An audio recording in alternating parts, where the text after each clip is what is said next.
เว้าถึงข้าวปุ้นแจ่วขิงถือว่าเป็นอาหารอย่างหนึ่งที่ถูกปากถูกใจหลายคน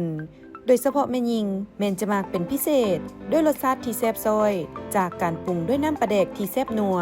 แจ่วขิงและเครื่องปรุงอื่นๆบอกได้เลยว่าเข้ากันที่สุดบ่พอเท่านี้ยังมีการเพิ่มความแซ่บด้วยปิ้งปลาปิ้งไก่ลวกยอลวกซีนและอื่นๆเสริมเติมอีกเพื่อดึงดูดลูกค้าเพราะปัจจุบันธุรกิจห้านอาหารข้าวปุ้นแจ่วขิงแม่นมีหลายห้านและแต่ละห้านก็มีจุดพิเศษความแซ่บที่เป็นเอกลักษณ์แตกต่างกันไปที่สามารถมัดใจลูกค้าได้และในหลายๆห้านที่เว้ามานี้หนึ่งในนั้นก็คือห้านข้าวปุ้นแจ่วขิงนางกีอยู่บ้านโพเงินเมืองหาดไซฟองนครหลวงวิจันทร์ก็เป็นอีกห้านหนึ่งที่สามารถมัดใจลูกค้าได้ทั้งเก่าและใหม่ที่หลั่งไหลเข้ามาใช้บริการซึ่งทางห้านของเพิ่นมีสูตรมัดใจลูกค้าขึ้นแนวใดนั้นเฮามาฟังคำตอบนำกันเลยสวัสดีข้าพเจ้าชื่อนางสอนไซทุนวิไลหรือว่านางกี้เนาะเป็นเจ้าของห้างข้าวปุ้นแจ่วขิงนางกี้ตั้งอยู่บ้านโพเงินเมืองหาดไซฟองนครหลวงเวียงจันทน์เด้อแต่ก่อนเนาะก็เคยเป็นพนักงานอยู่ ได้ประมาณ 4-5 ปีนี่แหละเจ้าแต่ว่ามันก็สภาพเศรษฐกิจหลายอย่างเนาะจึงเห็นให้ตัดสินใจออกมาเฮ็ดห้านอาหารกับห้านอาหารแรกที่ว่าเฮ็ดกับครอบครัวก็คือห้านซินดาเนาะแต่ว่ามาก็เจอวิกฤตหลายอย่างเนาะคือแบบเงินเฟ้ออัตราเงินมันขึ้นราคาเครื่องมันก็ขึ้นตามเนาะซึ่งว่าเขาก็คิดว่าน่าจะบ่โอเคแล้วแหละทางห้างซินดาเขาก็เลยว่าลองมาเปลี่ยนเป็นห้างข้าวปุ้นแจ่วขิงเบิ่งเนาะเพราะว่าอยู่แถวเขตบ้านหอมนี่ก็ธุรกิจที่ว่ามีชื่อเสียงแล้วก็เป็นเอกลักษณ์ของบ้านหอมก็คือห้างข้าวปุ้นแจ่วขิงนั่นเองเจ้าเมนูหลักๆของเขาก็คือข้าวปุ้นที่ว่า